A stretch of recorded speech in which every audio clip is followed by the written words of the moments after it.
Bonjour à tous, bienvenue dans ce 25e épisode de la série Mon portefeuille PEA, série dans laquelle je présente tous les mois l'évolution de mon portefeuille PEA.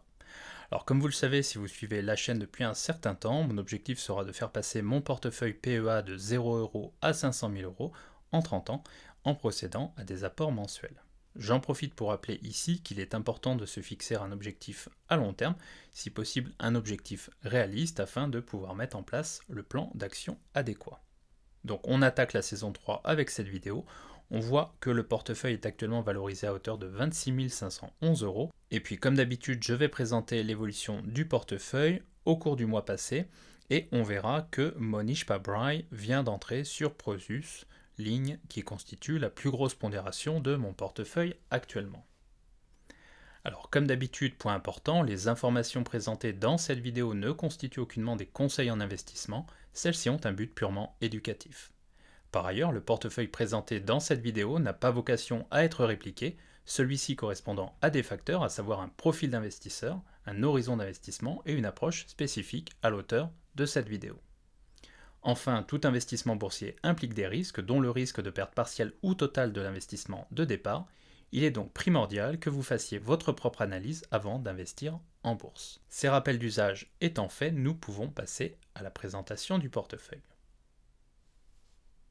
Donc on passe à la présentation du portefeuille, on voit que celui-ci est désormais valorisé à hauteur de 26 511 €. On voit surtout que le solde d'espèces est de 2 808 € au moment où je tourne cette vidéo, ce qui veut dire que j'ai légèrement augmenté mes liquidités. Ces liquidités, bien entendu, augmentent au fur et à mesure de mes apports si je n'achète pas d'actions au cours du mois ou si j'achète peu d'actions au cours du mois. Au niveau de la pondération du portefeuille, on voit que Prosus est de loin ma première ligne, puisque celle-ci est valorisée à hauteur de 7 234 € et elle pèse un peu plus de 27% du portefeuille.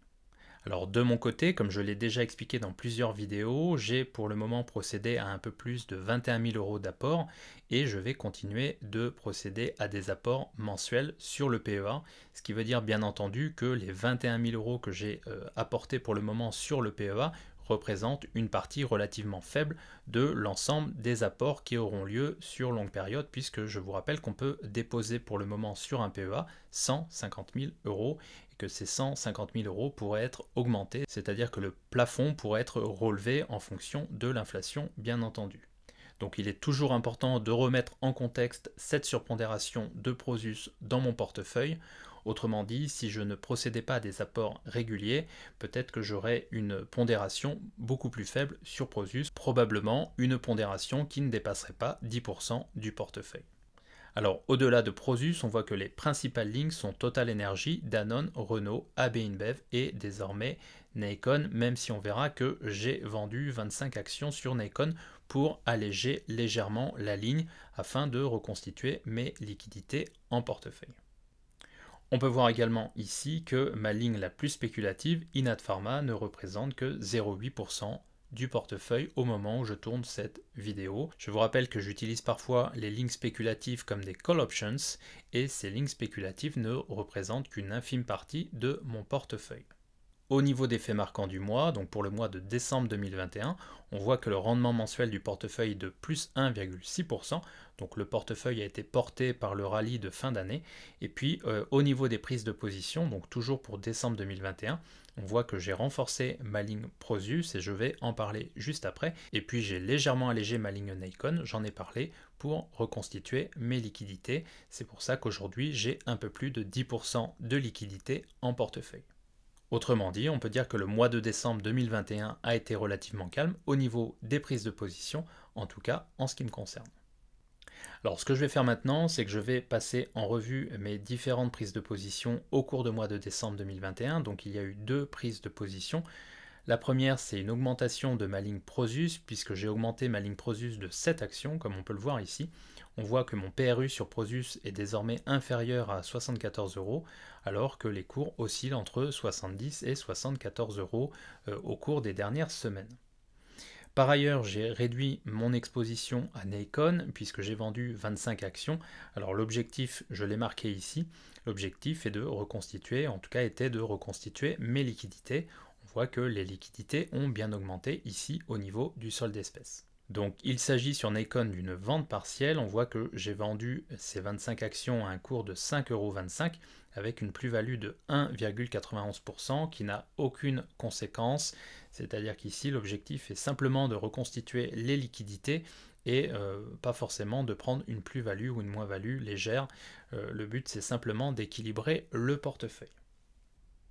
Donc au niveau de la composition du portefeuille, on a une surpondération, une très nette surpondération au niveau de Prosus ici.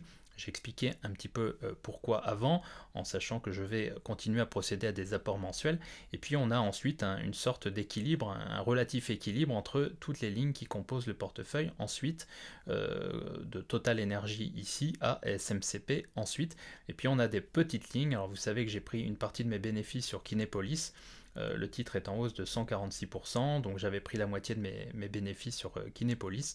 Je conserve le reliquat pour le moment, et puis j'ai commencé à construire une position sur Ruby. On voit que celle-ci a plutôt bien, en tout cas que le titre a plutôt bien rebondi au mois de décembre, avec une hausse de 11,56% de Ruby, donc c'est une petite position.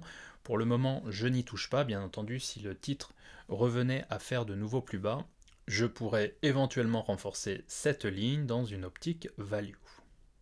Donc ce que je vais faire maintenant, c'est que je vais revenir sur Prosus qui correspond à la principale ligne du portefeuille puisque la pondération est de 27% au moment où je tourne cette vidéo. Alors comme on peut le voir dans un tweet que j'ai mis en ligne très récemment, de grands investisseurs comme Charlie Munger n'hésitent pas à surpondérer leurs plus fortes convictions. C'est ce qu'on peut voir ici donc avec Charlie Munger et sa prise de participation dans Alibaba. Et on voit ici que Alibaba représente désormais 27,65% du portefeuille de Charlie Munger, donc de The Daily Journal Corporation, dont le ticker est DJCO, c'est ce qu'on voit ici. Donc Charlie Munger n'hésite pas à surpondérer ses plus fortes convictions. On voit qu'en portefeuille, il n'a que 5 actions. Alors c'est pas forcément à recommander. Pourquoi? Parce qu'il faut être un investisseur relativement chevronné pour pouvoir se permettre ce genre d'allocation très concentrée. Pour autant, ce qu'on peut voir, c'est que Charlie Munger possède dans ce portefeuille une allocation de quasiment 40% dans Bank of America, une allocation de quasiment 30% dans Wells Fargo, donc deux banques américaines, et puis une allocation de 27,6% dans Alibaba, qui représente désormais la troisième ligne du portefeuille de Charlie Munger, ou plutôt de The Daily Journal Corporation. On voit enfin que les lignes pour lesquelles Charlie Munger a le moins de conviction sont sous-pondérées au niveau de son portefeuille. Je pense ici à US Bancorp et à POSCO. Alors on peut aussi partir du principe que ces lignes sont sous-pondérées, peut-être parce que la capitalisation boursière de ces entreprises est beaucoup plus petite que la capitalisation boursière de Bank of America, Wells Fargo ou Alibaba. Je n'ai pas vérifié, donc il faudrait éventuellement vérifier ceci. Donc les grands investisseurs n'hésitent pas à surpondérer leurs plus fortes convictions et donc de mon côté je surpondère également ma plus forte conviction en gardant à l'esprit une nouvelle fois que je vais procéder à des apports mensuels et donc que cette pondération va changer au cours du temps, c'est-à-dire qu'elle va diminuer naturellement au cours du temps au fur et à mesure de mes apports. Vous savez de mon côté que je crois énormément à Prosus dans une perspective de très long terme et donc je n'hésite pas à construire une ligne importante sur Prosus. Je pense que Prosus est une excellente manière d'investir dans Tencent Holdings au travers d'un PEA. Il me semble en effet possible de voir Prosus surperformer les indices européens et le CAC 40 notamment au cours de la prochaine décennie, voire des 2 prochaines décennies. Et c'est bien pour ça que j'ai du Prosus en PEA au moment où je tourne cette vidéo. Alors, puisqu'on parle de Prosus, il s'avère que Monish Pabrai a vendu très récemment une partie de sa position dans Alibaba pour investir dans Prosus, justement.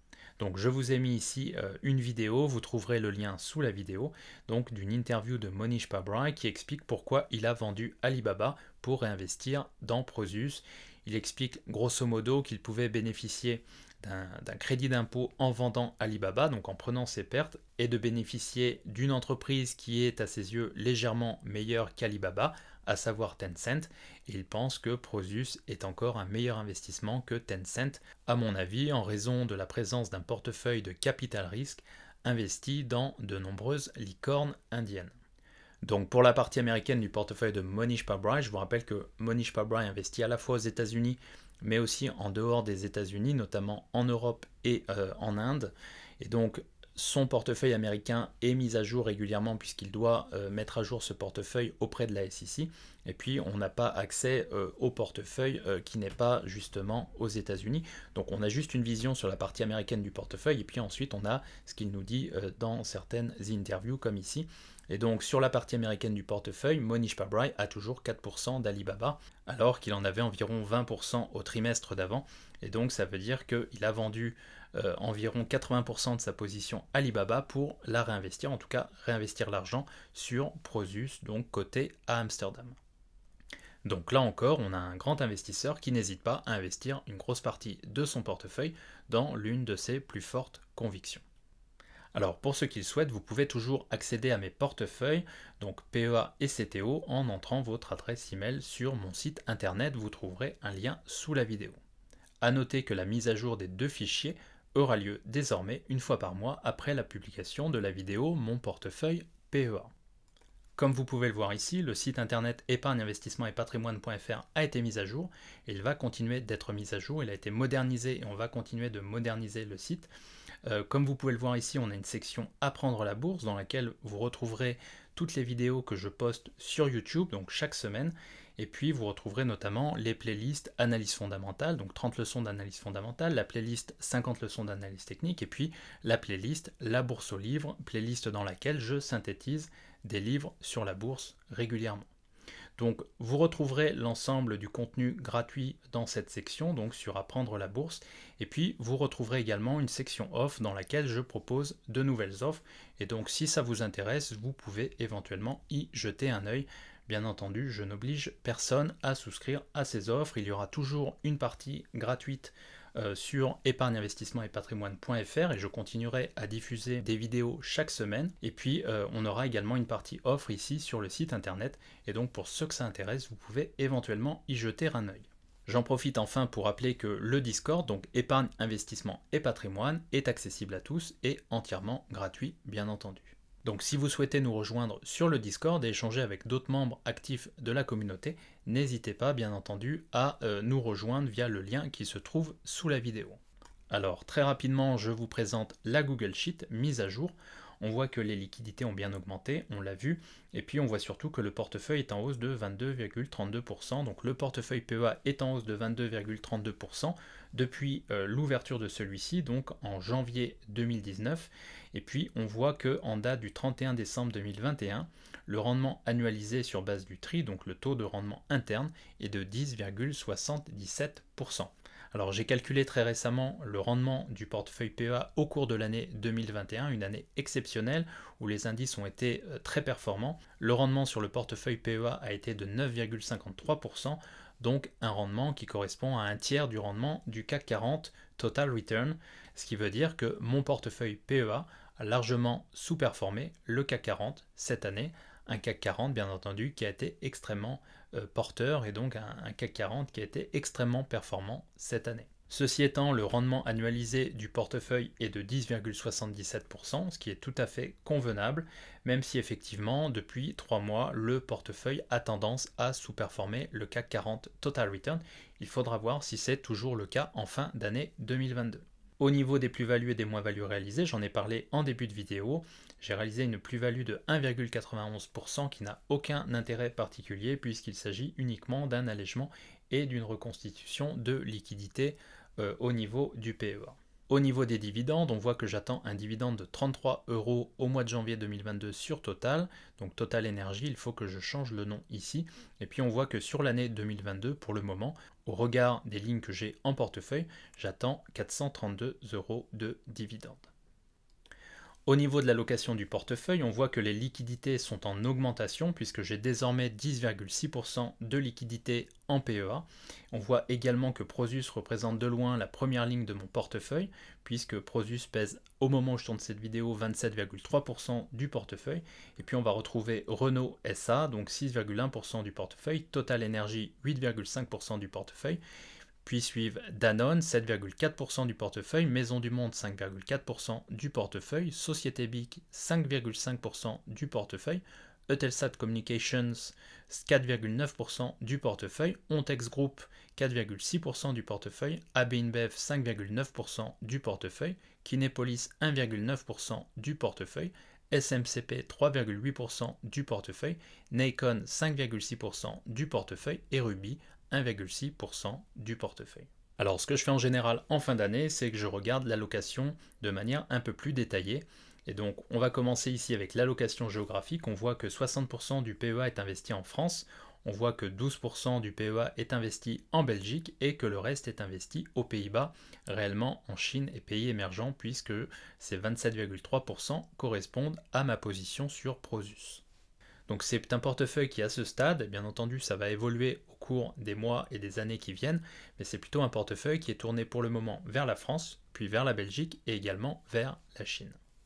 Au niveau de l'allocation sectorielle, donc je fais ici référence aux 11 secteurs geeks, on voit que 10,1% du portefeuille est investi dans l'énergie, on voit que 17,2% du portefeuille est investi dans la consommation discrétionnaire, donc c'est-à-dire la consommation cyclique. Je fais référence ici par exemple à Renault. On voit que 23,5% du portefeuille est investi dans la consommation non cyclique. Donc là, je fais plutôt référence aux consumer staples, c'est-à-dire à des entreprises comme Danone. On voit également que 0,8% du portefeuille est investi dans le secteur de la santé. Donc là, c'est ma position sur Inat Pharma. Et puis on voit que 32,9% du portefeuille est investi en technologie. Et là on va retrouver une entreprise comme Prosus. Et enfin 4,9% du portefeuille investi en télécom et communication. Et là c'est la position sur Eutelsat Communications. Au niveau de l'allocation par taille d'entreprise, donc c'est-à-dire la capitalisation boursière, on va retrouver 0,8% de micro-cap, donc c'est-à-dire Inat Pharma ici. On va retrouver 16,7% de small caps. On va retrouver également 22,7% de mid cap, 13,3% de large cap et 35,8% de méga caps. Donc les méga caps ici représentés notamment par Prosus et également par Total. Donc un portefeuille au niveau de l'allocation par taille d'entreprise relativement diversifié, avec une surpondération des méga caps en raison de ma grosse pondération sur Prosus, et puis également une diversification relativement correcte entre les small cap, mid cap et large cap ici.